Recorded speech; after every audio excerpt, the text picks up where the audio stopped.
מזמור לדוד.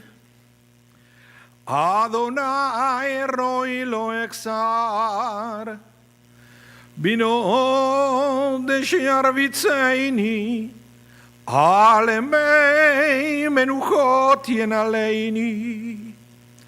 נפשי ישובב, יענקני במקלי צדק למען שמו. גם כי ילק וגצל מוות, לא ידע רע כי אתה עמדי. שבטך ומשרתך המה ינחמוני. תערוך לפני שולחן נגד צורריי. דשנת בשמן ראשי כוסי רוויה. אך טוב וחסד ירדפוני כל ימי חיי. ושבתי בבית אדוני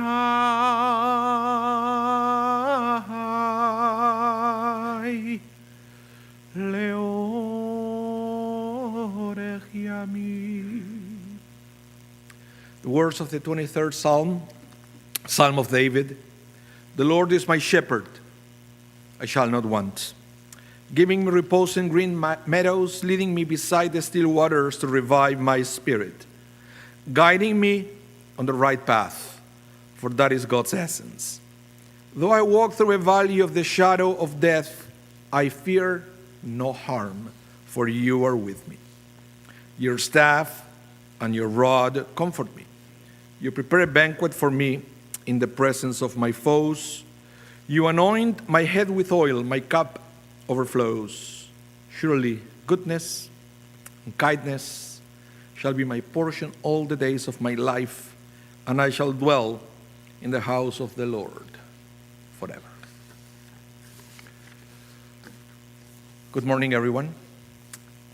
Thank you so much for coming out. Thank you, everyone at home, for tuning in. My name is Rabah Mas. I'm the spiritual leader of Congregation Shaarey Zedek, and it's my great honor to be here with all of you officiating the funeral services for Sheldon Pinx, blessed memory. Sheldon was also known to the Jewish people by his Hebrew name, Shneur Idol ben Betzalel Umanya, Zichrono Livracha, blessed memory. He was the son of Saul and Minnie Pinx of blessed memory, beloved husband of Sonia Pinx, the brother of Arlene Seltzer of blessed memory, and also the brother of Michael Pinx, brother-in-law of Kathy Pinx, the father of Jeremy Pinx, and Jonathan and Danielle Pinx, the grandfather of Olivia. Sheldon passed away peacefully on Tuesday, February 4th, at the age of 77. We gather today with heavy hearts, yet with gratitude for the blessings of having known Sheldon Pinx, Zichrono Livracha. May his memory be a blessing. In the words of the Ecclesiastes, there is a time to weep and a time to laugh, a time to mourn and a time to dance. Sheldon filled his time with both laughter and meaning, enriching the lives of all who had the privilege of knowing him. Sheldon had a great sense of humor and was a master storyteller. He understood the power of laughter and the way it could bring people together. He was famous for his playful tricks, like pretending to order a healthy meal, but secretly arranging with the restaurant staff for something a bit more indulgent, sneaking away under the guise of a trip to the washroom just to enjoy his hidden treat. These small moments of mischief encapsulated his zest for life and his deep love for making people smile. But beyond his humor, Sheldon had the kindest heart. He was incredibly generous, always giving to those he loved. As Pirkei Avot teaches, the world stands on three things: Torah, Avodah, that is synagogue service, and Gemilut Chasadim, act of kindness. Sheldon embodied this teaching, standing firmly on all three pillars. As an incredible lawyer, Sheldon was fearless, defending those in need with unparalleled photographic memory. His work in criminal defense made a lasting impact, earning him a reputation as a formidable advocate for justice. Yet, for all his professional accomplishments, Sheldon found deep meaning in his spiritual life. When his wife Sonia's parents passed away, he began attending daily minyans at the Shaarey Zedek, immersing himself in the beauty of Jewish prayer. He loved the music of the services, the rhythm of tradition, and the sense of connection within the synagogue community. In many ways, his journey back to Minyan was a return home to the faith and melodies that has shaped him from childhood. Sheldon grew up as a Brownstone boy, singing in Cantor Benjamin Brownstone's famous choir, and was a proud member of the community. In case you were wondering, his Brownstone nickname was Yakeko, But later in life, he got another nickname from his friends, Einstein. Not just because of his brilliance, but also for that distinctive hair that made him so unforgettable. He was the life of every party. Sheldon never met a stranger, only friends he hadn't spoken to yet. His friendships spanned many different communities, a reflection of his open heart and welcoming nature. In Judaism, a true friend is not just a companion, but a partner in spiritual and moral growth. A good friend offers guidance, challenges us to be better, and provides support in difficult times. The Hebrew word for friend, chaver, comes from the root meaning to join or to connect, emphasizing that friendship is about deep connection and mutual responsibility. Sheldon was that kind of friend for so many. Sheldon was a man who never stood still. He didn't like to sit idle, always working, always doing, always engaged with the world. He was a fearless protector of his family, a man for whom family was of utmost importance. Through his illness in the last 5 years, he adapted, showing resilience and determination. Even with increasing limitations, he never fully retired. He continued to push forward, embodying the words of Proverbs, "The righteous may fall 7 times and still get up." This verse teaches that setbacks and limitations are a natural part of life, but true strength lies in the ability to rise again. In Jewish thought, resilience is not about never falling. It's about, like Sheldon taught us, always getting back up. Sheldon Pinx's life was a testament to the power of love, laughter, and perseverance. His presence lit up every room, and his absence leaves a profound void. But as we mourn, we also celebrate a life well lived, a life filled with meaning, purpose, and deep connections. May his soul be bound up in the bond of eternal life. May his memory continue to inspire us to live with kindness, courage, and joy. Yehi zichrono baruch. May his memory be a blessing. Amen. We're going to continue now with a few eulogies to Sheldon. So to begin the process, I would like to invite Michael and Kathy Pinx to come to the microphone.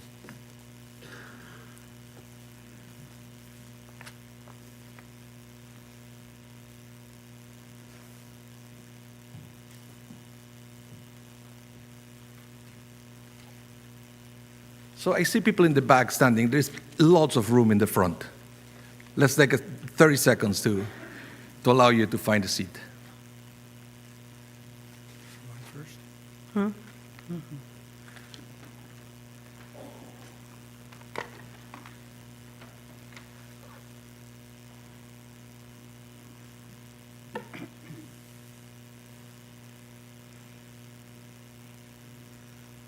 Good morning. My name's Kathy Pinx, and I'm Sheldon's sister-in-law. I'm honored to start, which will be many tributes to Sheldon today, but my tributes will be short and sweet, just like me. I joined the Pinx family in 1981, but the first time I ever spent time with Sheldon was the summer of 1980. We were going diamond shopping, and he said, "I'll take you to my friend Zimmy." So off across the city, we went to Zimmy Diamonds, and we sat there as Zimmy spilled sparkling diamonds on a velvet cloth. Sheldon took a look at those diamonds and said, "Zimmy, put that dreck away and get the good stuff out." And I thought, well, this is the kind of guy I want to have in my corner. When we moved back to Winnipeg, we started to spend more time with Sonia and Sheldon socially, and I soon became aware of his enormous generosity. We would eat at all the top restaurants in Winnipeg. And whenever we would offer to pay, he would raise that infamous eyebrow, look at me, and say, "It's on me." As I got to know Sheldon, I realized that he was not one to mince words. As we were waiting for Sonia and Michael one time to go out for dinner in Dana Point, he asked me, "How long does it take you to put your makeup on?" I said, 5 minutes. He said, "Yeah, I thought so." As you can tell today, all the holiday meals were held at their home, and the table was laden with all of Sheldon's favorite foods, and the wine flowed freely. Meals ended with Sheldon and Michael singing songs that they had learned in Cantor Bronstein's choir. And I always remember my son, as we were getting ready to go to their place, asking me, "Why do we need to dress up if Uncle Sheldon can come to the table in his underwear?" And I am not talking boxers. Summers were spent at pool parties at 71 Ramsgate. Music was blaring, drinks were flowing, steaks were grilling, and there was a pool full of kids having fun. Sheldon would be sitting on the deck, usually with his eyeglasses up on his forehead, basking in the fun and the energy. Speaking of his yard, this was the only time I ever verbally disagreed with Sheldon. He had purchased these life-size statues that he nicknamed the Bob and the Zeta. And when he asked me what I thought of them, I said they give me the creeps. He gave me so much grief over my opinion, but I held steadfast. While he was in the hospital this winter, I said to him, "You know what? The statues are covered with snow. I don't have to see them anymore." And I knew by the twinkle in his eye and the smile on his face that he still enjoyed this banter. Sheldon's generosity was never ending. He took us to Vegas as a retirement gift. We got to stay in the beautiful, spectacular homes he rented in the winter in Dana Point, and we had many more meals in great restaurants. He was the generous uncle that rewarded my kids $20 for finding the afikoman at Passover Seder's. As his health declined, we started spending more time back at 71 Ramsgate. It was our turn to bring dinners and to spend quality time with him, even if it just meant sitting and watching TV. Always the center of attention and holding court, it was heartbreaking when Parkinson's took his voice and he became silent.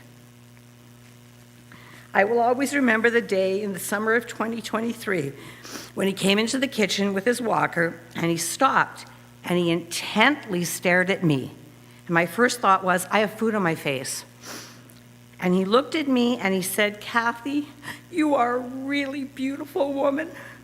And that was the last sentence he ever spoke to me. I will cherish that forever. This last year has been very hard on our family, especially Sheldon. We rallied as a family to support him and to show him how much we loved him.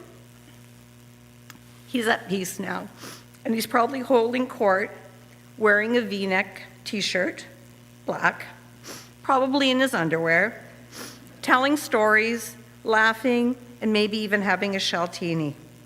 Sheldon, we love you, we miss you, and you will live in our hearts forever.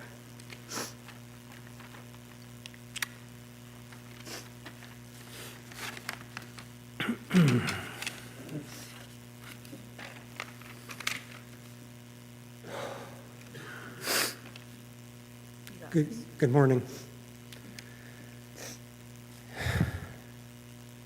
Thank you all for coming today to celebrate my brother Sheldon's life and honor his memory. I'd like to acknowledge my niece Jody, Arlene's daughter from California, who is grieving the loss of her mother and wanted to be with family and honor her uncle. For those of you who knew Sheldon, knew that he was a larger-than-life figure who would fill a room with his presence. And today, he has succeeded in doing it again. I encourage you to feel his spirit and presence today. Please indulge me in forming a visualization in your mind's eye. Close your eyes. Take a deep cleansing breath and conjure up an image. Please reflect upon any experience, interaction, or memory you may have had with Sheldon, and may it comfort you and bring a smile to your face. By show of hands, how many of you were able to conjure up an image, an experience, an interaction, or memory? Beautiful. Thank you. How many of you were comforted? Finally, how many of you had a smile come to your face? To coin a phrase from Sheldon's playbook, those are all my questions. Sheldon was born on November 21st, 1947, and was 5 years younger than Arlene of blessed memory and 3 years older than me. We had a typical youth growing up. We played and fought together as two siblings would. Sheldon was very athletic, and he played recreational football, baseball, basketball, golf, and was a very competitive curler. I remember playing football with him in the front yard of our house on Matheson. I threw a pass and led him too much, which resulted in him running into the corner of the next door neighbor's house. Amazingly, he made the catch, held on to the ball, and then dropped like a rock. I'm sure that was his first broken nose episode. We used to wake on Saturdays and engage in all-star wrestling, which would drive my mother of blessed memory nuts. Thankfully, neither of us incurred any serious injury, although there was certainly the potential to do so. In order to resolve this, Mom said to Dad, "Please take Shelley to work with you." A classic divide and conquer strategy. Sheldon and I continued to test Mom. We lived 7 houses away from the North End Sal's on Matheson. You could see the Sal's from the piano windows of our living room. It was a hangout for such celebrities as Burton Cummings, car enthusiasts, roughnecks, and no-goodnicks. One night, my mother walked up to the Sal's in her nightie and duster and called across Matheson to Sheldon, who was hanging out in the parking lot. In a shrieking voice, she said, "Shelley, come home right now." I have never seen my brother look for a hole to crawl into so fast, and he hauled his sorry, embarrassed ass home at hyper speed. The look on people's faces was priceless. Sheldon and I attended a Todah parochial school where we both received a Jewish education and learned about what it meant to be a Jew, a mensch, a person who does the right thing at the right time for the right reason, with no expectation of return. This was our Yiddishkeit upbringing. Simply put, being kind, understanding, accepting, compassionate, and generous. Sheldon was all of these to a fault. He was the godfather of the family and was generous to all because he could. We attended Joseph Walensky Collegiate and then St. John's High School. Sheldon had a reputation for being the classroom clown and was told by the principal at Joseph Walensky that he wouldn't amount to much in life.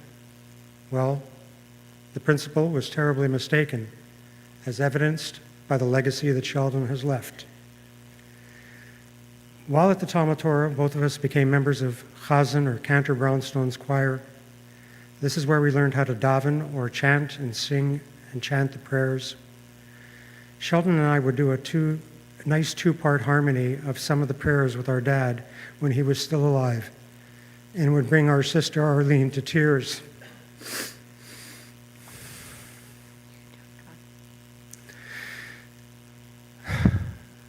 While in the hospital, I would lean in and try to get him to sing with me.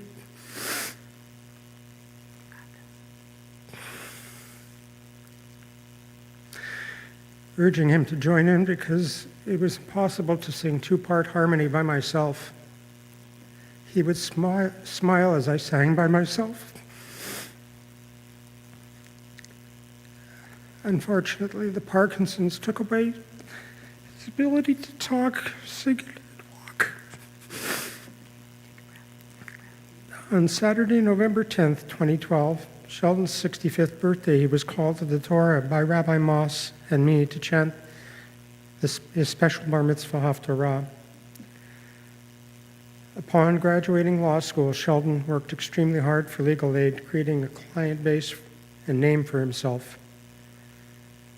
He subsequently went into private practice with Walsh, Pinx, Tapper, Scurfield. Eventually, the partnership dissolved and a new firm of Pinx, Tapper, Cuddy evolved. From there, he streamlined to Pinx & Company, where Jonathan is currently carrying on the legal legacy. His work ethic was incredible, and he soon became well known in the criminal law community of Winnipeg. I'm not sure whom he was more popular with, the criminals or the lawyers. As Sheldon's health began to decline, Kathy and I made a commitment to visit more frequently. I would get him into the car and go for rides through Assiniboine Park in Headingley, and one time we drove to the St. Charles Golf and Country Club and sat outside where we had a hot dog and a Diet Coke. Many of his friends came over and talked to him. He really enjoyed that day. That was a special time for us, which I will cherish.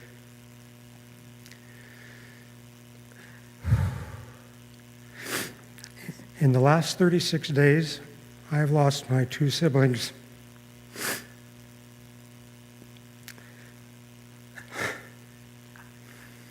I no longer have my big brother or big sister to call or turn to.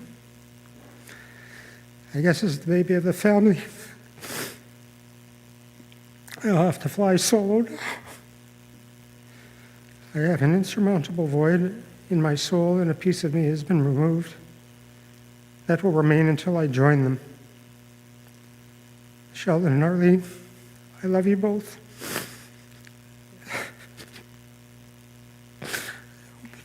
We'll miss you dearly. Happy trails until we meet again. In Act 5, Scene 2 of Hamlet, Horatio holds his dying friend in his arms and pays tribute to the Prince of Denmark, saying, "Now cracks a noble heart. Good night, sweet prince, and flights of angels sing thee to thy rest."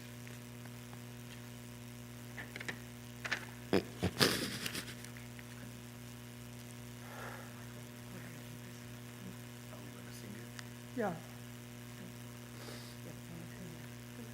Rabbi Moss has agreed to sing that two-part harmony with me as Sheldon's stand-in, and hopefully I'll do a better job of getting through it than I just did of that. So bear with me, forgive me. So let me explain one more thing about why Michael wants to do this. When Sheldon was called up with his melody to his bar mitzvah, it's called an aliyah, an ascension, because you come from downstairs to the stage, to the bima. And Michael was reflecting that after Sheldon's passing was a different kind of ascension, an ascension to the world to come, to the Olam Haba. That's why we thought that this melody would be very proper at this time. Yamod Yahamod, Yamod Yahamod, Yamod, Yamod, Yamod.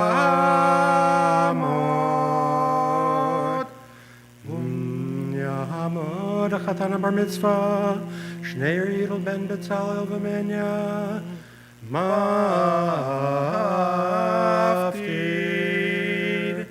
Chazak, chazak, chazak, chazak, chazak, chazak, chazak, chazak, chazak, chazak, chazak, chazak, chazak, chazak, chazak, chazak, chazak, chazak, chazak, chazak.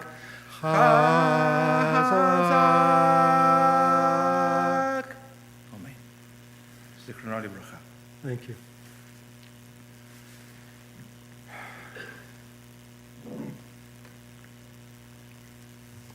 Thank you, Michael. To continue eulogizing Sheldon, I'd like to invite Jonathan Sorks to come to the microphone.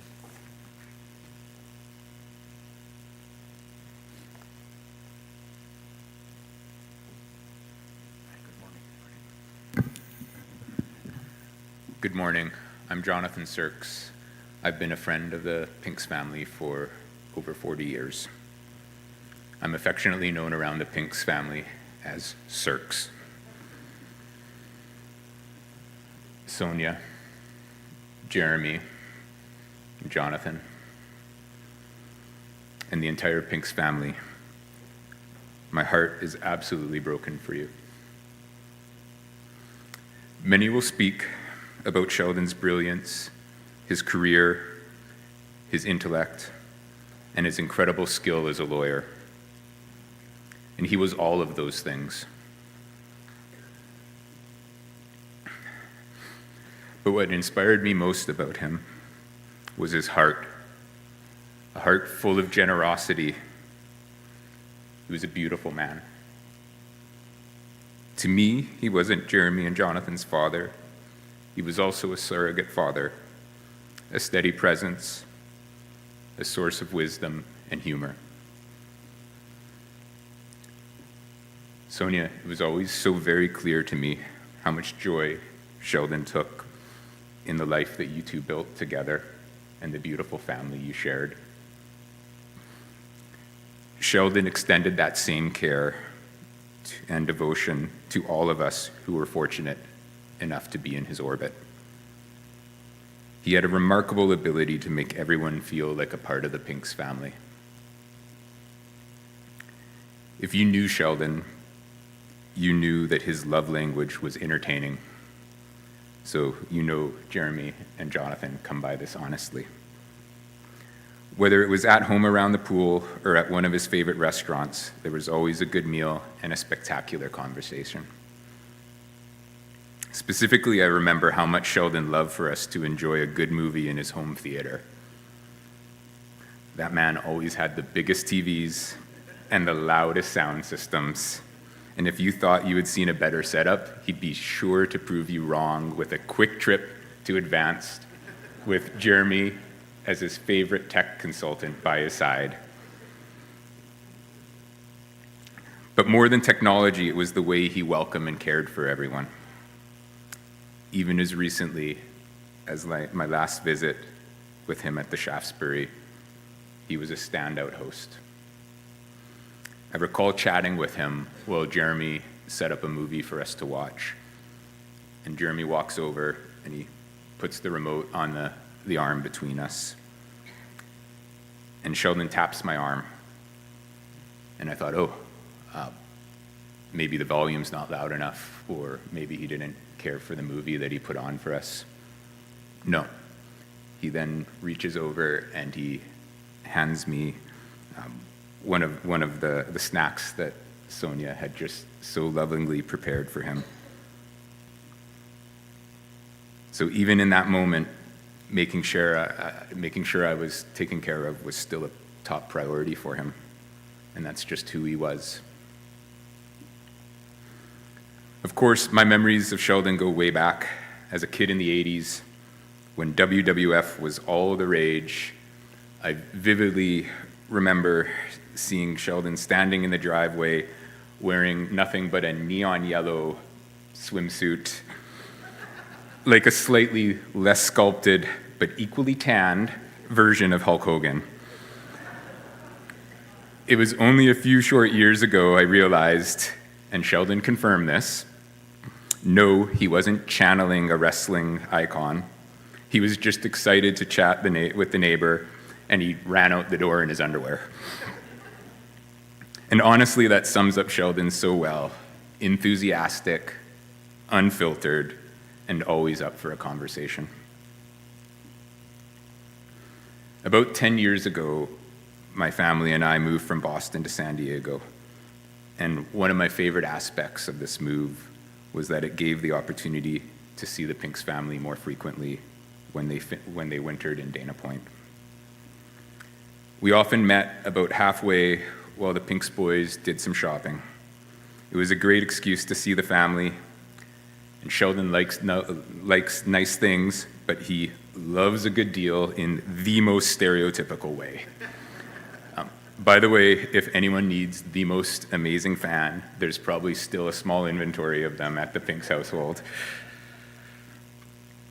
Anyways, at some point, we'd eventually both grow tired of these shopping excursions.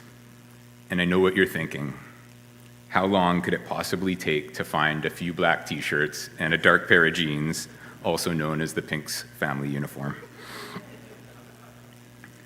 What you are all forgetting is after Sonia found something that would fit Sheldon and then fit Jeremy, we need to go seek out the kids section to find something for Jonathan. I digress, though. It's these precious moments where Sheldon and I would be sitting on a bench, chatting with no one else to perform for. It was just the two of us talking about family and life, and I will cherish those moments. Sheldon's legacy is not only in the courtroom or in the brilliant mind people will speak about today. His legacy is in the love he gave, the laughter he shared, and the way he made us all feel like we belonged. He loved a good story or a joke, perhaps more than anyone I know. He could dish it and he could take it in stride, even when he was the punchline, so long as it brought a good laugh. And his Einstein era provided us all with much material. Those who know me see that I am quite effusive. I wasn't always this way. And today serves as a reminder that you can never be too free in expressing your admiration and care for someone. I believe that he knew how special he was to me, but I didn't tell him enough how much I loved him. I can tell you all that I did, and how much I will truly miss him. If you take anything away from my words today, please turn to your left and turn to your right and tell the people in your circle how much you care about them and how much they mean to you. I feel incredibly lucky to have known him, and like so many of you, I am grieving deeply. But I also know that Sheldon would want us to remember him with the same joy, humor, and love that he gave so freely to others. He would want us to honor his memory by cherishing our loved ones and carrying forward the warmth and generosity that defined his life. Sonia, Jeremy, Jonathan, please know that you are surrounded by love. I am here for you in any way, today and always. Sheldon's presence may no longer be with us physically, but his spirit, his kindness, and echoes of his legendary stories and laughters will never leave us.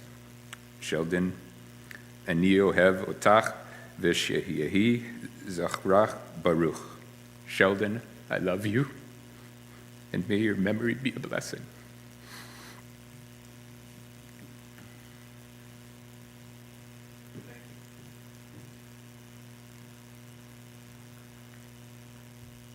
Thank you, Jonathan.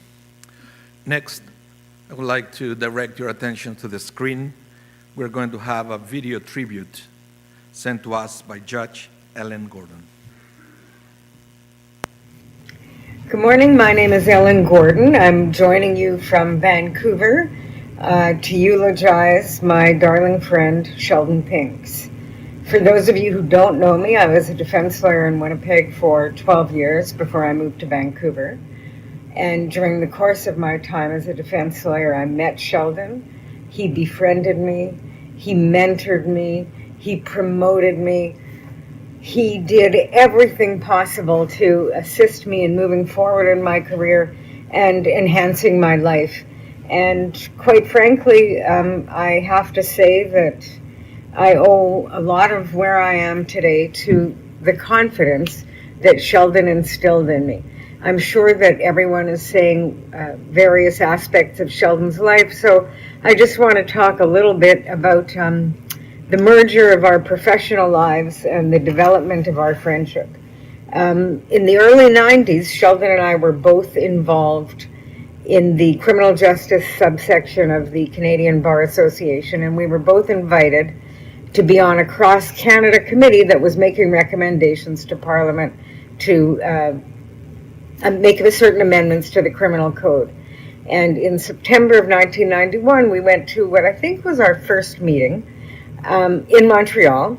And as it happens, while we were in Montreal, the finals of the Canada Cup were on, and Sheldon and I got scalp tickets to the game. Mike Richter was playing goal for the United States, and we got amazing tickets. We were in the third row behind Richter for the first and third periods, and Canada won. And we saw all of the greats of our day in the game and scoring, and it was wonderful. And that began what Sheldon and I did for many years, traveling and meeting lawyers and now judges and then judges from across Canada and making lifelong friendships. We became really good friends, and in November of 1992, I had to have back surgery. And I mean, I'm sure those of you in Winnipeg will be surprised to know that it snowed while I was in the hospital. And it was quite icy, and I had staples in my spine, and I couldn't really go outside because of the fear that I might slip on the ice. Sheldon wanted to have me over for dinner, and at the time, Sonia was driving carpool a lot for the kids, so she had a big van. Sheldon drove to my place, carried me to the car, because God forbid I would slip, asked me to lay down in the back seat because he was worried that it might be bumpy, drove me to their house, carried me into the house. I had a wonderful evening with the Pinxes, and he carried me back to the car and drove me home, because that's the kind of man Sheldon, our darling Sheldon, was. About 18 months after that, probably because he carried me, Sheldon had a bad back himself. And he had a friend at the time who was in the mattress business, and the friend sent over a bunch of California king-size mattresses to be piled up so that Sheldon wouldn't have to sit down to get in the bed because it hurt him. And now the hockey playoffs were on, and he invited me over to watch the playoffs. And he couldn't get out of bed, so I had to watch on the bed with him. It was so high, I basically started at the front door of their house, started running, pole vaulted myself up, and I was laying on the bed with him. Sonia wasn't home, she was at the gym. She comes home and she walks into the bedroom and she goes, "This is perfect, I'm so happy. This is perfect, I'm so happy." And Sheldon looks at her and goes, "Sonia, I'm in bed with a woman. What's so wonderful?" She goes, "Every day I come home, Harvey's in bed with you, this one's in bed with you, finally it's Ellen and I can take a shower." So Sheldon knew right away. Sonia had no concerns about that relationship. When I decided to move to Vancouver, Sheldon said, I want to be your promoter.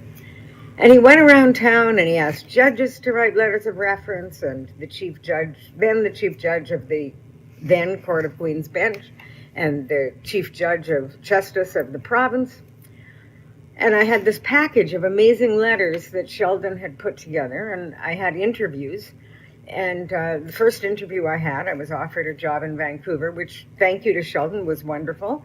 And I was told that those letters that Sheldon obtained made the difference, but it also gave me then, instead of a trip where I was wondering if I'm going to get a job, a trip to play. So after that, Sheldon always looked for work in Vancouver so that he could come visit. And all of you know Sheldon was a creature of habit. So the first time he came, I said, "Oh, I've heard about this restaurant. I haven't been." Very, very high-end restaurant. And we went, and he loved it. Now, I'm sure you all know Vancouver is a city of amazing, great, wonderful restaurants. He tried to come 2 or 3 times a year, and every time he came, we went to the same restaurant. I couldn't talk him out of it. And I'm pretty sure that the owner thought Sheldon lived here and that I was the tourist and that he was happily bringing me to his favorite restaurant. I think when I think about the bond that Sheldon and I had, I think it's because of our Jewishness. Neither of us were the most religious individuals or the most devout, but we grew up in a Jewish culture, and we both loved being Jewish. And we both loved the concept of tikkun olam, healing the world. And both of us thought, let's use the skills and talents that we have and try to heal the world. And that's what brought us to the justice system, and to ensure that each time, every individual who appeared before the court, justice was served, because that was our way of fulfilling our Jewish destiny. And it was very, very significant to Sheldon and very significant to me, and it really certified our bonds to Judaism as much as our bonds to the justice system. A couple of things I want to say in closing about Sheldon. He loved his sons. He adored his sons. He was so proud of his sons. And the pain that I know, Jeremy and Jonathan, that you're both feeling right now, he deserved that pain. He gave you so much love. I understand that this evening there's a celebration of Sheldon's life. I wish I could be there. And I understand that everybody's drinking a Sheltini. I was very excited. What's in a Sheltini? Maybe I'll have a Sheltini. I'm told it's straight vodka. Of course it's straight vodka. You know, you can take the boy out of his Polish roots, but really, what did Sheldon want to drink? Straight vodka, one shot. I know that we often close by saying, may his memory be a blessing. In this case, I don't have to say may. For those of us who knew Sheldon and adored Sheldon and loved Sheldon, his memory will always be a blessing to all of us.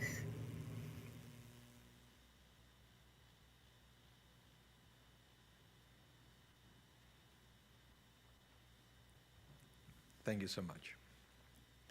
Next, I would like to invite Evan Reutenberg. Come to the microphone to eulogize Sheldon.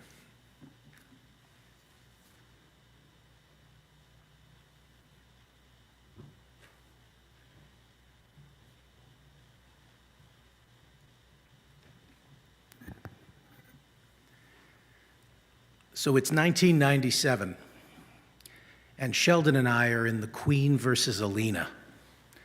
This is a murder trial where a university professor wife is accused of bludgeoning her university professor husband. The gifted prosecutor, Jack Montgomery QC, who was lovingly known as Hollywood Jack because of his shy and demure personality, is in the middle of his brilliant jury address. And he's trying to conjure for the jury versions of the O.J. Simpson trial by referring to defense counsel derisively as Sheldon Shapiro Pinx and F. Lee Reutenberg, accomplished switchmen and carnival hucksters of some renown. Horrified at this lack of decorum, our trial judge, the gentle Perry Shulman, a blessed memory, interrupts him, dispatches the jury to their room, and angrily dresses down Hollywood Jack before taking a recess and storming out of the courtroom. As that door closed, Sheldon looks at me, I look at Jack, Jack at Sheldon, and the three of us simultaneously burst into a fit of laughter that only concluded when we were in so much pain we could laugh no more. That's how I choose to remember Sheldon Shapiro Pinx, laughing and relishing the moments of humor that give us all relief from what is viewed by many as a stressful occupation. I articled for Sheldon at his then firm right out of law school. It's fair to say that he adopted me right away and took me under his wing. So began my tutelage with one of the true masters. I marveled at his work ethic. He believed that no one should ever outwork him. He also sometimes prided himself that no one should outplay him. But those stories are NSS, not safe for synagogue. One thing I will say is he and I laughed a lot. Sheldon was known and is known in legal circles for his skills, particularly as a cross-examiner, and his one-of-a-kind personality. But to those that were exposed to it, it was his love of teaching that may have had the greatest impact. He taught at the National Criminal Law Program. He taught advocacy skills here in Manitoba. He loved to teach, to talk law, technique, to analyze strategy, and share his experience for the benefit of anyone who sought him out. But the formal aspect of teaching merely scratched the surface. To those of us who got to work with Sheldon, his door was always open. He was always willing to discuss ideas, always willing to discuss an approach to a case, always making time. In fact, teaching and mentoring may have been the one area in Sheldon's life where he actually displayed patience.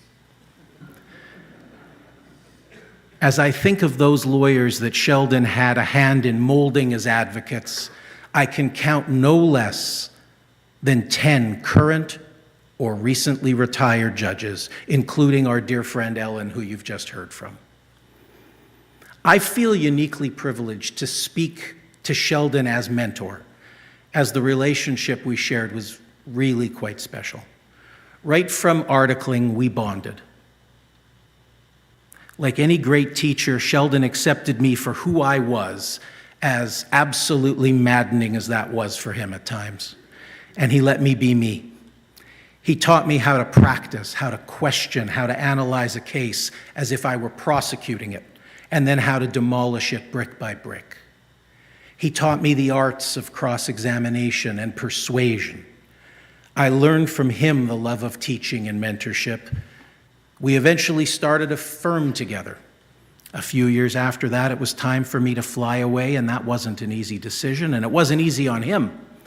But we found our way, and we continued to do cases together, and most importantly, we continued to laugh a lot, both inside and outside of a courtroom. Jewish teachings instruct us to honor our teachers. Rivaling the honor we bestow upon our parents, we are to honor our teachers.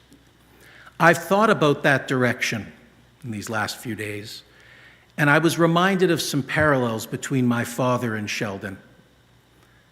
When Sheldon was at the Shaftesbury, he happened to be next door to the room that my father occupied for several years. Like my father, seeing Sheldon for the last time in a hospital was incongruous to the idea that I had of each of those men in my mind's eye. But most importantly, like my dad, Sheldon was never able to fully appreciate the impact that he'd had on other people's lives, on their careers, on their evolution as advocates, on their evolution as people. He couldn't fully grasp the manner in which he'd helped to shape so many people through his guidance. So, Shel, thank you for seeing something in me beyond merely my ability to tolerate large doses of your company.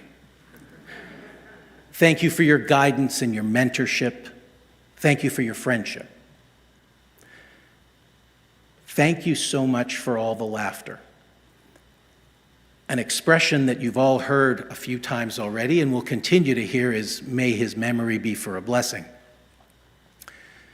The memory of him will be a blessing, but the biggest blessing for all of us will be the memory of that smiling, laughing face who wanted to provoke a reaction in others of joy, unless he was cross-examining them.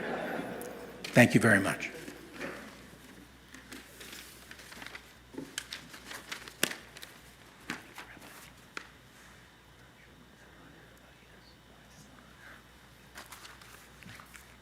Thank you, Evan. Next, I would like to invite Charles Adler.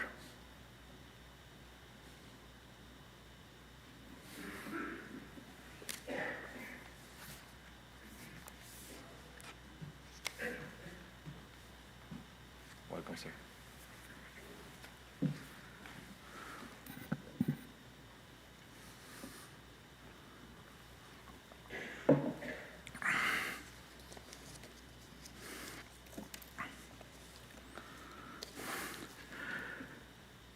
10 years ago, Sheldon asked me to speak at his funeral. I said, "Give me a date." He said, "I can't." And then said, "Can you give me a price?" "And that depends," I told him. "If you want me to stand at the Shaarey Zedek before a packed house of family and friends and judges and lawyers and cops and clients, if you want me to speak publicly, I need to speak the truth, the whole truth, nothing but the truth. And if you can allow me to do that, no charge, pro bono, as they say in the legal community, I will do it pro bono for you, Shell, my best friend. But if you want me to trash my ethics and just offer bouquets of bromides to the audience, treating him like a bunch of gullible rubes, you, my best friend, cannot afford me. For me to bend my values would cost you more money than you could make in 100 Sheldon Pinx caliber careers. Truth is, Shell, if you want me to perjure myself, the price is higher than the Richardson building. And Shell thought about it for a moment. In typical Shell said, "Let's negotiate a price." Well, it was just a joke on his part, like so much of what he said. There was no price that might compromise me. And the reason for that is all the jokes and all the jabs we traded over the years. The whole truth is, Sheldon would never ask me to lie for him or anyone else. And so here we are in a place that none of us really want to be. I would never want to be at a funeral with a bunch of happy attendees. Some wisdom here from an aging parliamentarian trained by Sheldon Pinx himself. If you're happy about attending a funeral because you're happy the person has passed, pass on it. Don't go. Don't be a ghoul. Nobody will be fooled by the fake sympathy and the crocodile tears. There may be some here today not terribly unhappy about the circumstances. I won't be cross-examining you. I won't do a Sheldon Pinx on you. But know this, you would never survive a cross-examination from the master, Sheldon Pinx. Everyone here from the legal community, everyone here who has witnessed Sheldon Pinx in a courtroom knows that when Sheldon's piercing eyes meet yours in the witness box, you want to be anywhere else because you're so stressed you actually admit to crimes you never committed. Sheldon was so bloody good. I mean, he was so good, he could have made Mother Teresa confess to multiple felonies. And to those who aren't members of the legal community, it might surprise you to learn that there is a certain amount of jealousy in their ranks. Not all members of the bar are willing to be generous with their feelings toward other lawyers. But I can tell you from firsthand experience that even those who were intensely jealous of my friend admitted that nobody, and I mean nobody, could cross-examine like Sheldon Pinx. In light of what's going on these days, I'd love to see Sheldon do a cross of Donald Trump. Pardon me for being somewhat political.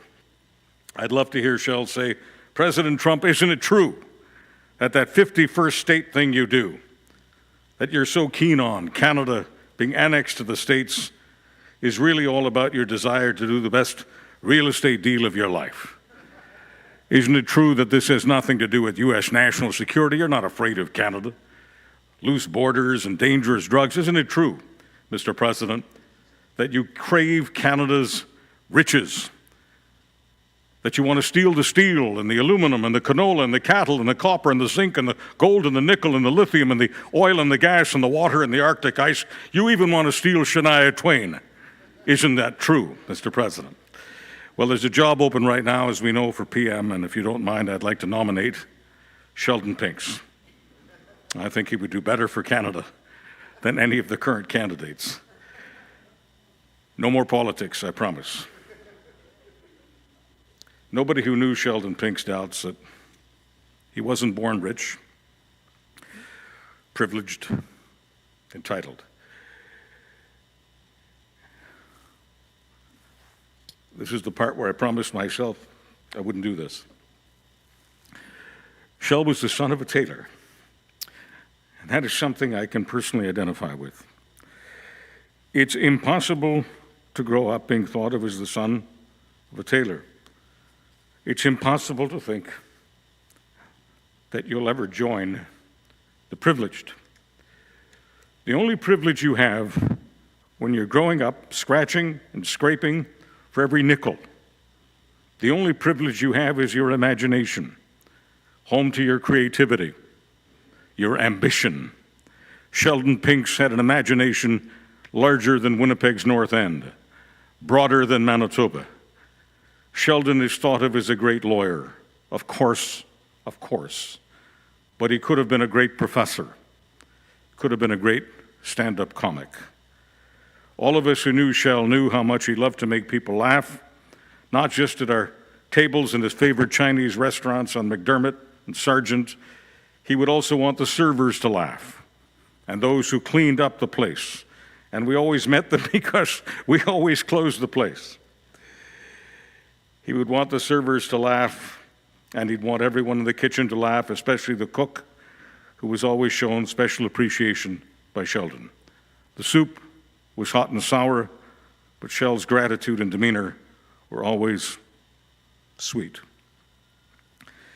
Dining with Sheldon was always an unforgettable experience. You always appreciate a person with good table manners when you've dined with Sheldon. He had none.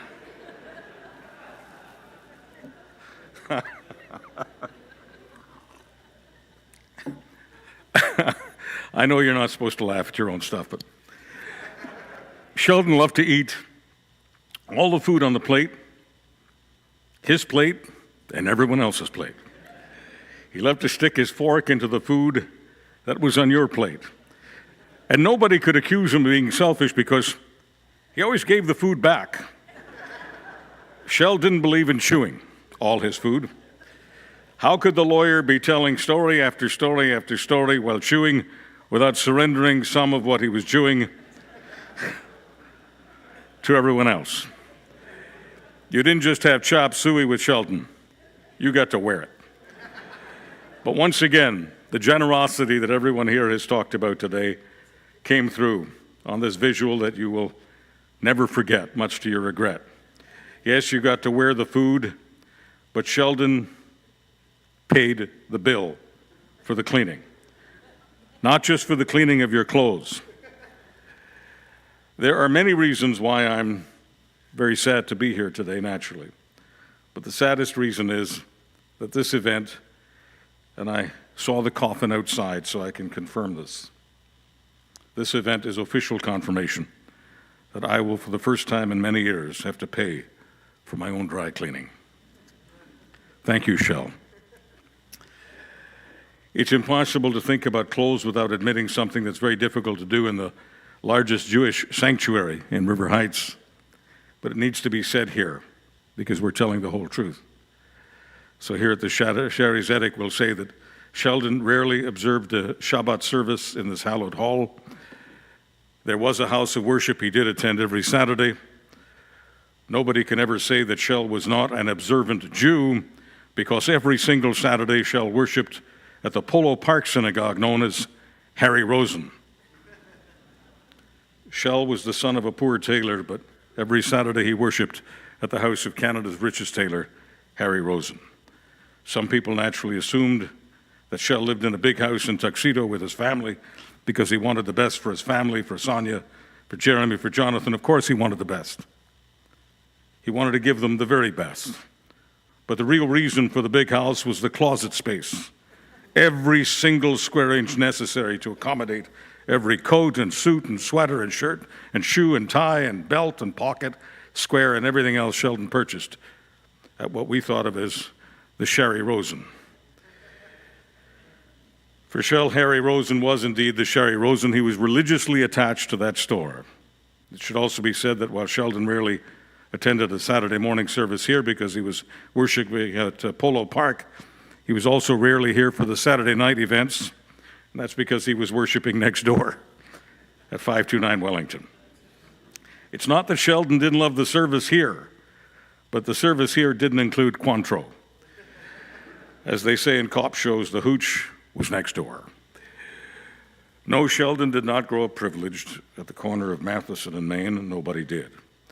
And while Sheldon graduated law school at the University of Manitoba, nobody had high expectations of him there, just as was alluded to earlier about the so-called expert at Joseph Walensky, who got it wrong when he thought Sheldon was going nowhere. He couldn't have been more wrong, and neither were those who derided him at university. For several years, he didn't get any invitations to the law firms in this town. So he did legal aid, and that's how he made a living.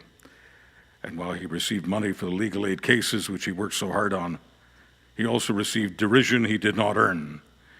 He was the recipient of many cheap shots in the legal community. One judge even took a shot at Sheldon's nose. And this is where we get to thank God for the world and the word eventually. Eventually, Shell got noticed by some of the brightest legal minds in the community. One of them, Hirsch Walsh. Hirsch asked Sheldon to join his firm, which became home to Hirsch and Shell, and John Skirfield and Robert Tapper, is somewhere in this auditorium saying, I better not forget his name, I won't.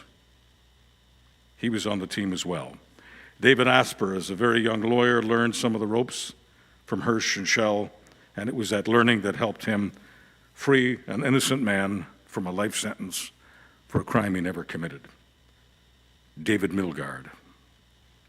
Sheldon and his crew helped several innocent men. But once again, let's tell the whole truth. In the business of criminal law, you do run into the odd client who isn't innocent. The son of a tailor who got mocked and ridiculed in his early years became respected and revered and venerated. Who the hell makes fun of someone who gets that much work, including appearances at the Supreme Court?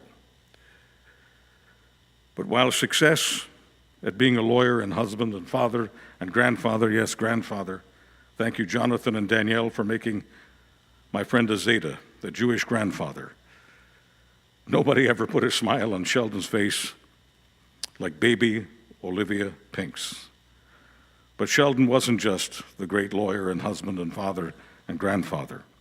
He was a friend to so many of us who are here today, and many more who today are in Maui and Phoenix and Scottsdale and Palm Springs.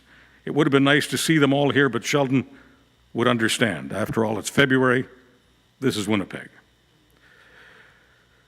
Sheldon was a friend to so many, but for me, he was my very best friend for more than 20 years. So despite my effort to keep things on the light side, which the family has asked me to do, I cannot leave you today without confessing to you that life has stolen my best friend. The best of my life is gone. We can talk about success and the perks of success all day long, the houses in Tuxedo and the vacations in Maui, but ultimately friendship is the greatest gift of all. Sheldon Pinx was this life's greatest gift to me every day. And now the greatest gift is gone.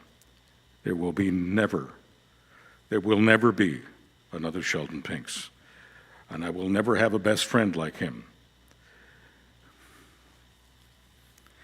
Thank you, Shel, for everything, even the food on my suits. Thank you for your exceptional, once-in-a-lifetime friendship. I love you very much. Thank you for helping me. Thank you all for helping me to say so long to a mensch, Sheldon Pinx.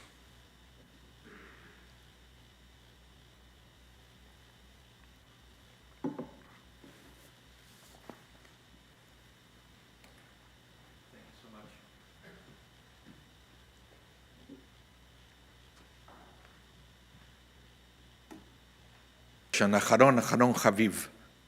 The last one is the beloved one. So It's my great pleasure to invite now Jonathan Pinx, Sheldon's son, to share with us the last eulogy this morning.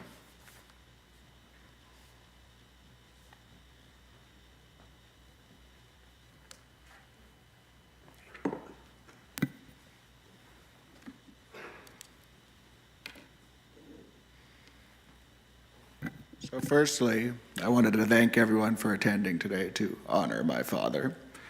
And if you see me with a smile on my face, it's not because I'm not grieving, but because a lot of the memories I have of my father make me smile. So I don't want anyone to mistake me for a ghoul, as Charles put it. So there's no question my father was a giant. He was a giant in the courtroom. He had a giant heart, and he had a giant personality. So that begs the question, how do you utilize a giant? And since this is Sheldon we're talking about, and there's nothing more than he enjoyed than a good joke, you would start by making his shortest son eulogize this particular giant. Now, I would like to start by quoting one of the greatest pseudonymous writers of our generation. Although he, she, or they have never won any awards or ever been acknowledged by their peers as one of the greats, I think history may one day look back kindly on this individual. This individual writes under the pseudonym Jonathan Pinx. So this is from a social media post that I had posted earlier, and I don't think I could have rewritten it better, so I wanted to share it with some people who may not have seen it. And it starts, "We lost a legend on Tuesday. He was a force of nature, a true character, and my father, Sheldon Pinx. He will be missed not only by his family, but by everyone who had the pleasure of crossing paths with him. He was not easily forgotten in life, and he will not be easily forgotten after his passing. He will live on through all the people whose lives he touched, guided, or saved. He will live on through his family, and he will live on through the endless Sheldon stories that everyone will tell and retell. This is the mark of a man who truly had an impact on the world, someone who was written about, and whose oral history continues to be recited. He is one for the history books, but he will never be forgotten." Many of you may know my father as Sheldon Pinx, the lawyer, but he was more than that. He loved his family dearly. He was a fierce protector of his family. He was hilarious, he was funny, and he was crazy, but in the best way possible. What I remember most about my family and our childhood is all the laughter. Hysterical laughter filling the house. Even if something started off serious, it would end in laughter. I remember one time we were packing for a vacation, and my father came home from work that day, and he tripped over one of the suitcases. He immediately accused my mother of booby-trapping the house. Now, I'm pretty sure since Sheldon was unfiltered, that in that split second he said it, he believed that she had been booby-trapping the house for his return home from work. But a couple seconds later, we were all laughing, and we spent the rest of the trip cracking jokes at his expense about the booby-trapped house. Now, that was the thing with my dad. He just loved to laugh. And it didn't matter if he was cracking jokes at someone else's expense or at his own. Now, I just wanted to touch briefly on my father and I's personal relationship. My father and I enjoyed making fun of each other and ourselves, calling each other names, teasing one another. That was our love language, which apparently isn't a sixth love language in that book of 5 love languages. All that mattered was the laughter and the many jokes made at each other's expense. Once I became a more experienced lawyer and we started to do cases together, split the workload about 50-50. I'd finish a cross, I'd sit down, say, amazing, you did a great job. But because my father loved to needle me, he would always like to throw a jab in there. So we'd be seated at the defense counsel table in the courtroom. He would tap me on the shoulder and lean in and say to me, "Johnny, as good as a lawyer as you are, you're still not quite as good as me." Then he'd say, "Watch this."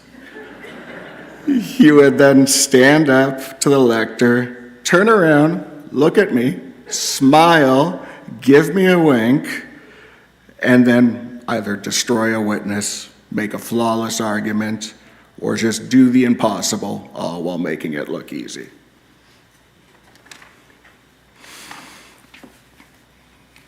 Now, he had many pet names for me growing up, unfortunately none of which I can share here today since we're speaking at Temple, or as Evan said, NSS. But we knew we loved one another.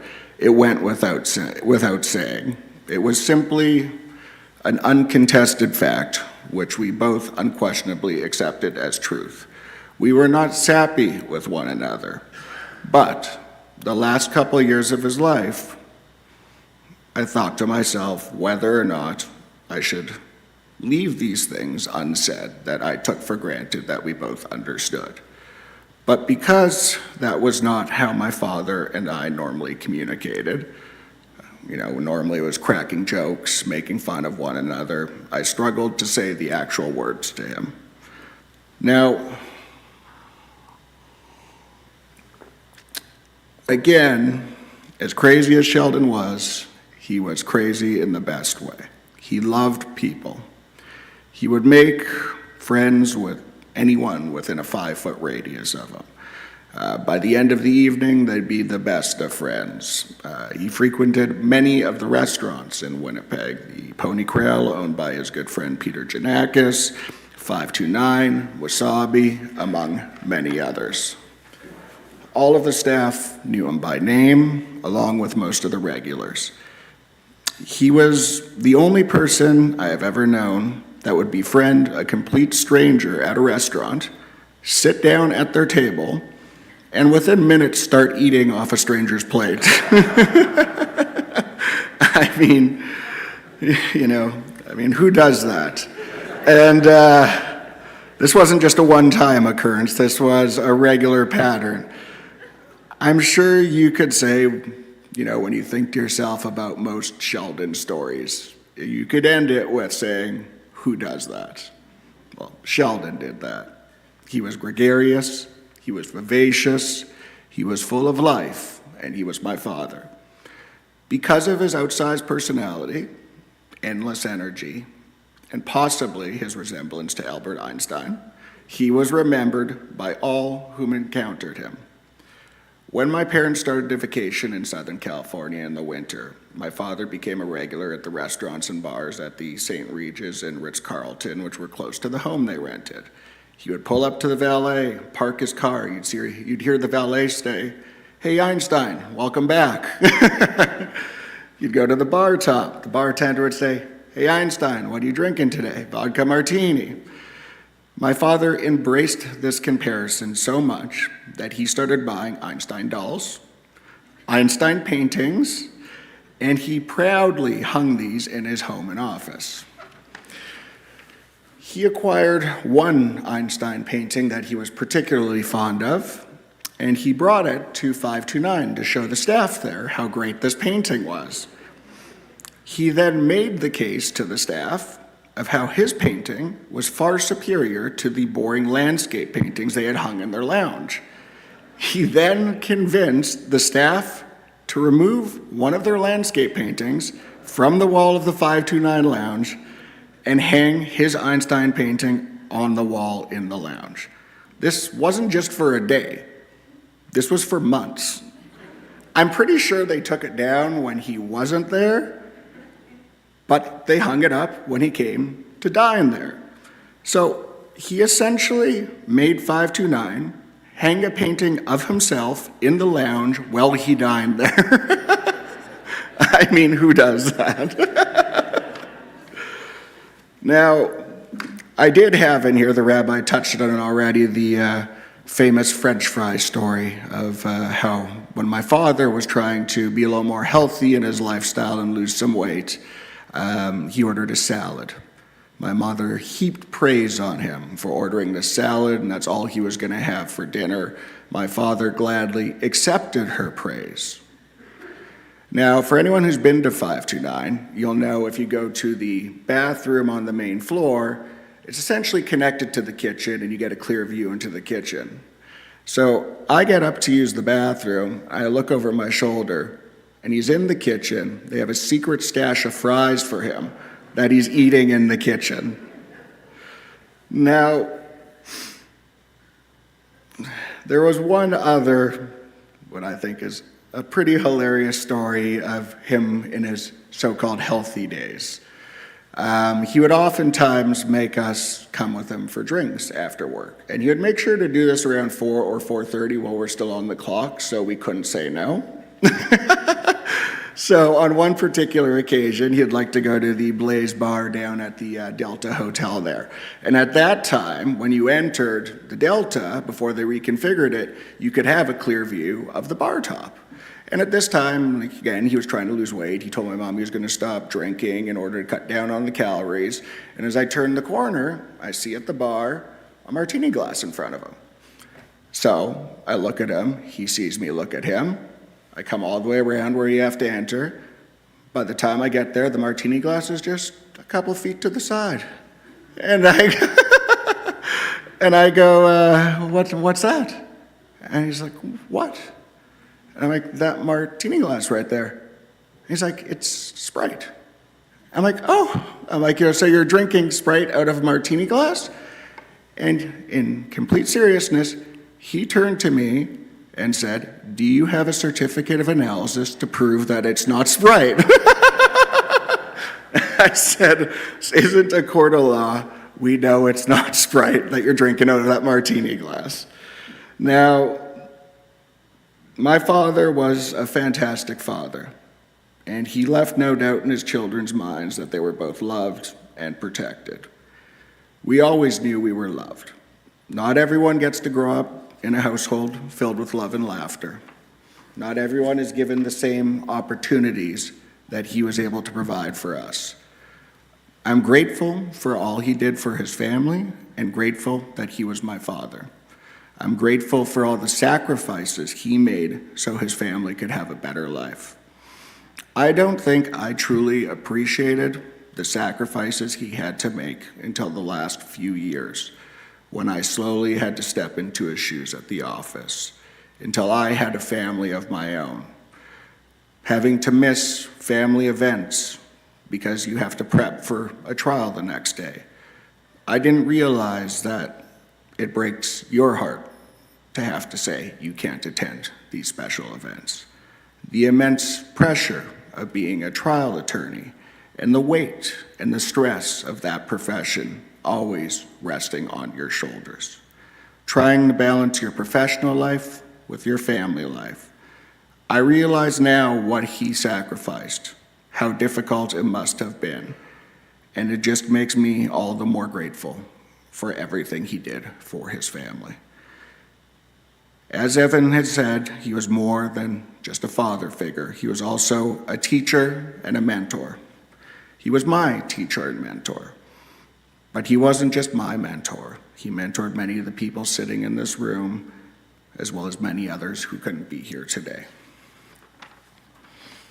He was overly generous with the people he cared about in his life, not just with material items, but with his time. I would say the most important gift my father gave the people he mentored was confidence. Confidence that they could do what they did not themselves believe they could accomplish. Every person he taught, every person he mentored, he gave a piece of his soul to all of them. He gave a piece of his soul to everyone he cared for in his life. And I believe the Hebrew word for soul is neshama, and forgive me if I'm mispronouncing it. But because he gave a piece of his soul to you, these people sitting in this room and many others who aren't here today, he lives on with you and through you. He is one of those rare people who positively impacted a disproportionately large number of people's lives. There are not many people that mattered so much to so many.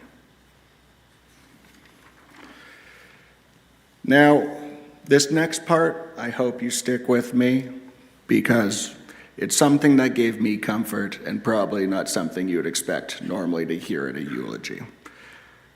I've always believed in God, but I've never contemplated whether there's an afterlife until recently.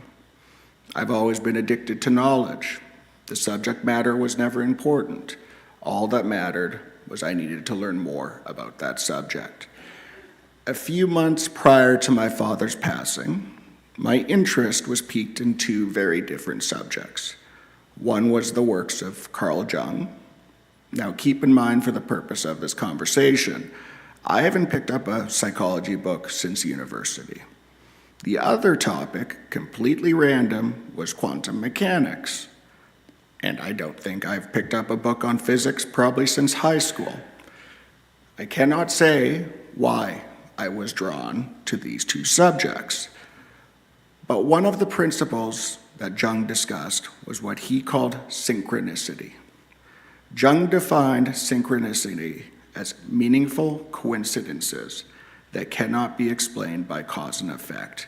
He believed that these events were not just random occurrences, but rather manifestations of a deeper order in the universe.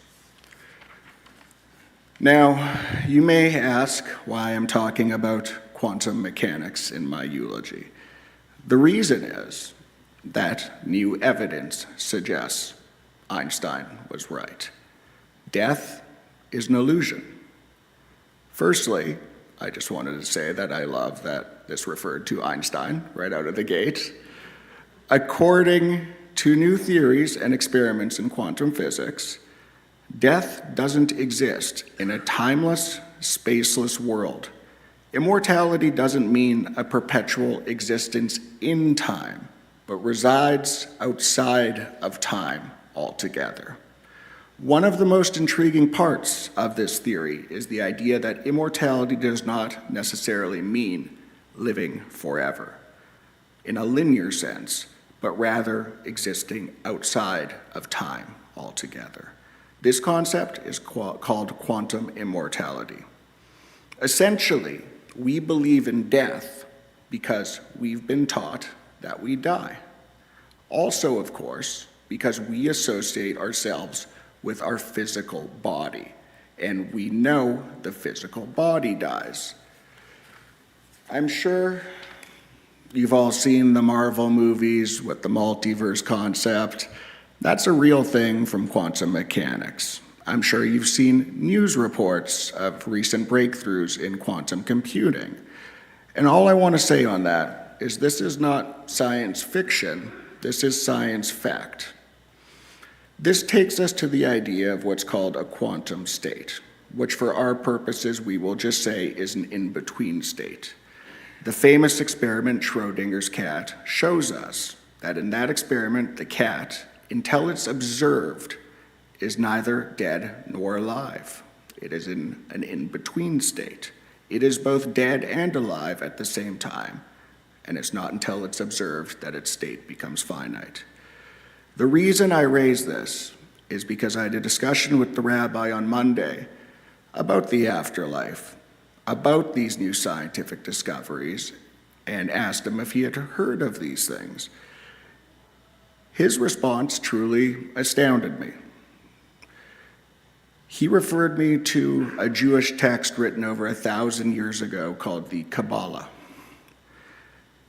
The Kabbalah asks the question, how can something that is infinite, meaning the universe, coexist with something that is finite? The answer, according to the Kabbalah, is it cannot.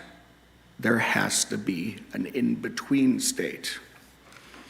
This should sound familiar to you, as that's quite literally the in-between state as described by both quantum mechanics and the Kabbalah, a text written over 1,000 years ago. Now, referring back to synchronicity, is it a coincidence that 1,000-year-old text seems to be completely in sync with cutting-edge breakthroughs in science? Is it a coincidence that I was drawn to study these two subjects mere months before my father's passing? All of this led me to a better understanding of my Jewish beliefs, and what it provided me with was a great deal of comfort in knowing that the death of the physical body, according to religion, is not the end, but that also now science seems to suggest the same. The death of the physical body is not the end. It is the end of what we are able to perceive here sitting in this room. Now, according to Jewish belief, after death, the soul separates from the body and continues to exist in the afterlife. I believe that my father is still here with us, that the soul has separated from his physical bodies, that as we perceive it, but his soul has just traveled beyond our limits of perception into the afterlife.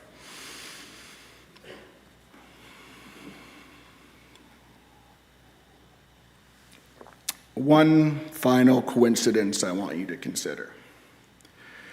And I have not shared this with anyone until this moment. On the day of my father's passing, I leaned in close to him, and I said to him all of those things that I had been trying to say over the past couple of years, but failed to say. I told him I loved him, that I appreciated him, and I appreciated all the sacrifices he made for his family.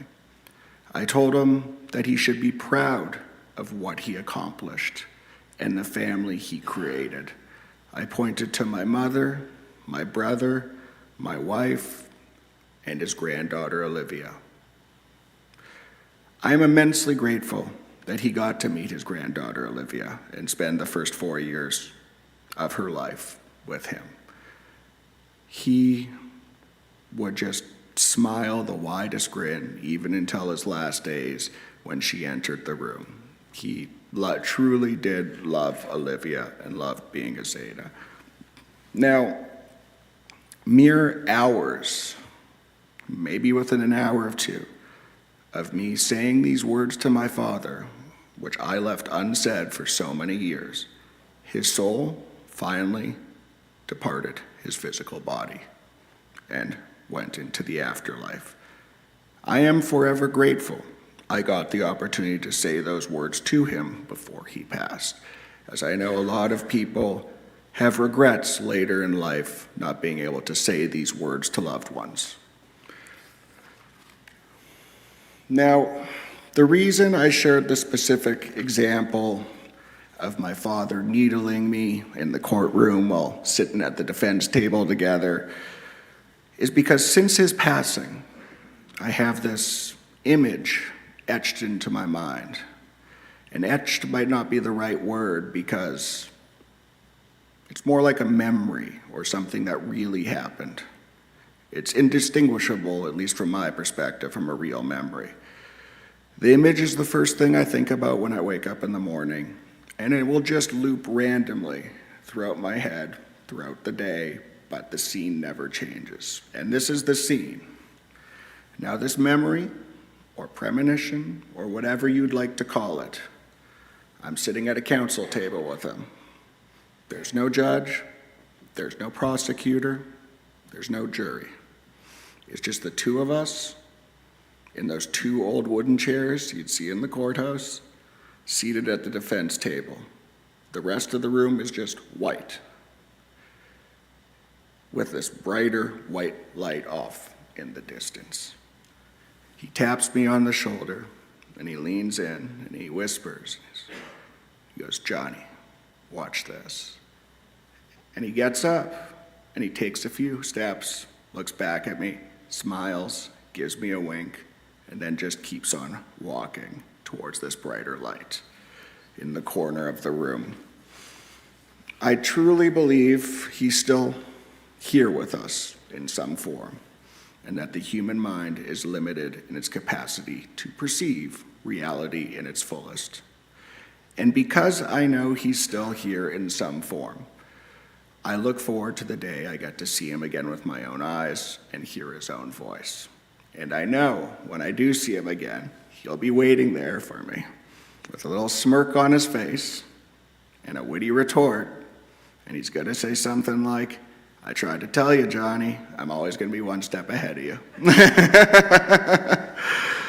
Now, thank you for your patience in sitting through 6 speakers, and I know mine was a lengthier eulogy.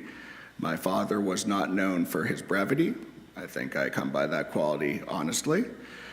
The last thing I have to say is that I think my father would have found it hysterical that I gave an extra long eulogy discussing the works of Carl Jung, quantum mechanics, and that all of the judges, justices, and attorneys in attendance had to sit through one last extra long submission, courtesy of Sheldon Pinx. And yes, God bless his soul, and he will be deeply missed. Thank you.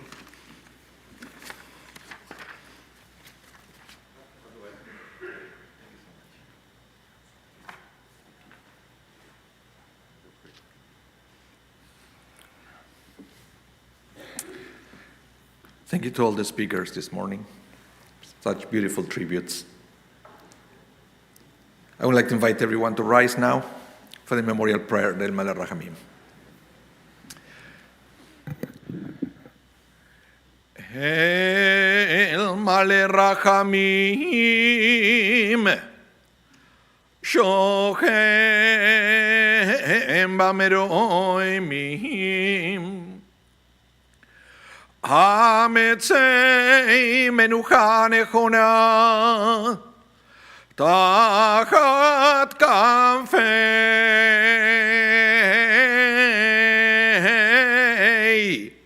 hashechina v'ma'alot kedoshim uteorim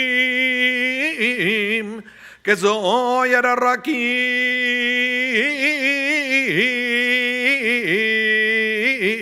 המזהירים את נשמת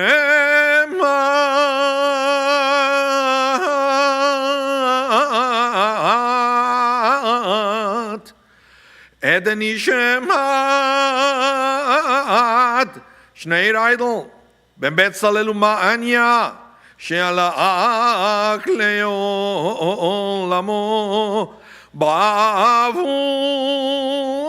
שאנו מתפללים ועד הזכרת נשמתו בגן עדן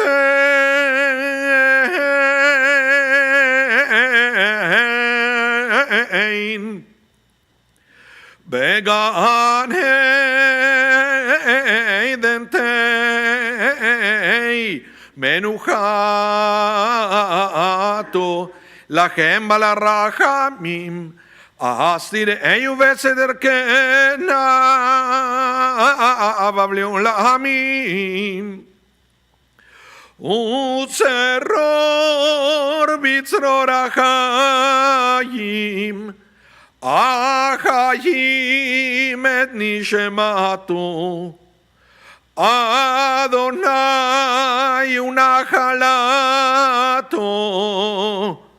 וינוח ושלום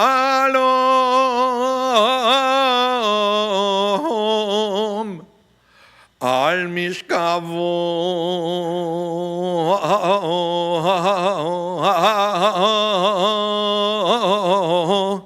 ונאמר Amen.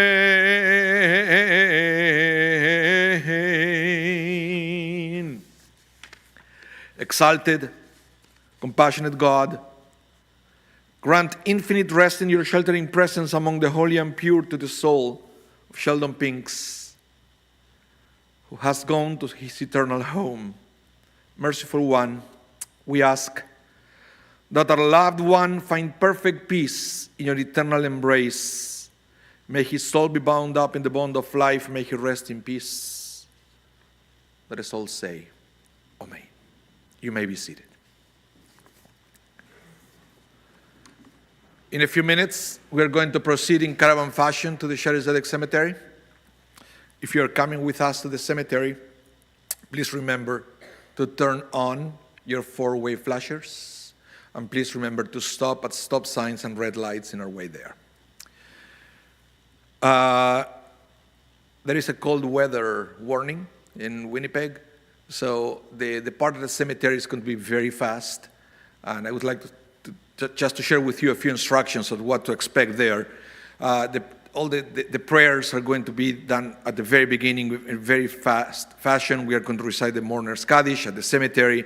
And after that, it's going to be an open invitation to whoever is coming with us to the cemetery to put a little bit of earth on top of Sheldon's coffin, okay? After you do that, I would like to request that you return to your vehicle right away. After you put earth on top of the coffin, don't stay there to accelerate a little bit the possibility to get out of the cemetery and to proceed to the Meal of Consolation, okay? The Meal of Consolation is going to be at Pony Corral Pier 7, and that is on 1700 Pembina Highway. If you are not coming to the cemetery and you want to go straight to the Meal of Consolation, it's going to be about an hour after we depart from the building. It's going to be a Shiva at 71 Ramsgate Bay. 71 Ramsgate Bay. Today, Tuesday, Wednesday, and Thursday, 7 to 9 p.m. Everybody's invited to come and pay your respects to the family. And now it's time to proceed to the next stage. I would like to invite the pallbearers to exit the chapel now, to assume their place alongside Sheldon's coffin.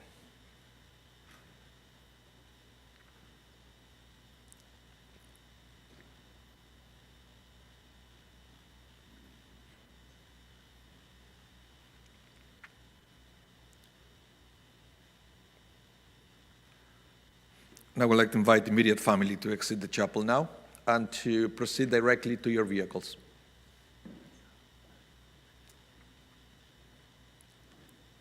As for all of us, I would like to ask you to remain in your seats until our funeral director gives us a sign to leave.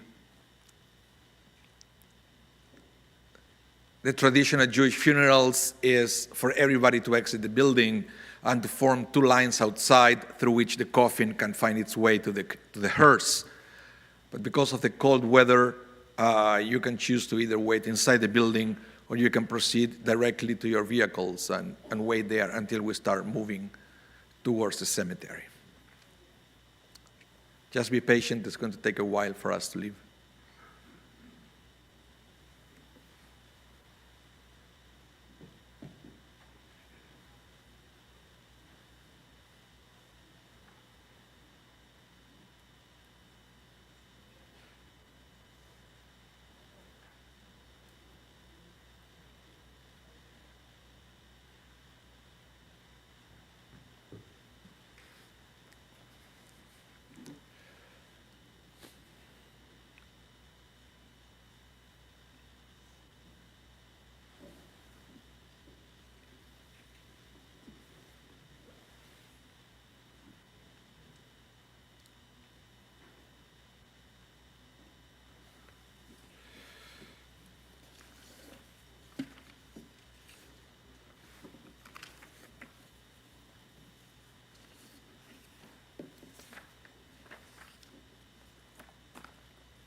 Thank you, everyone, for coming out. Thank you, everyone at home, for tuning in.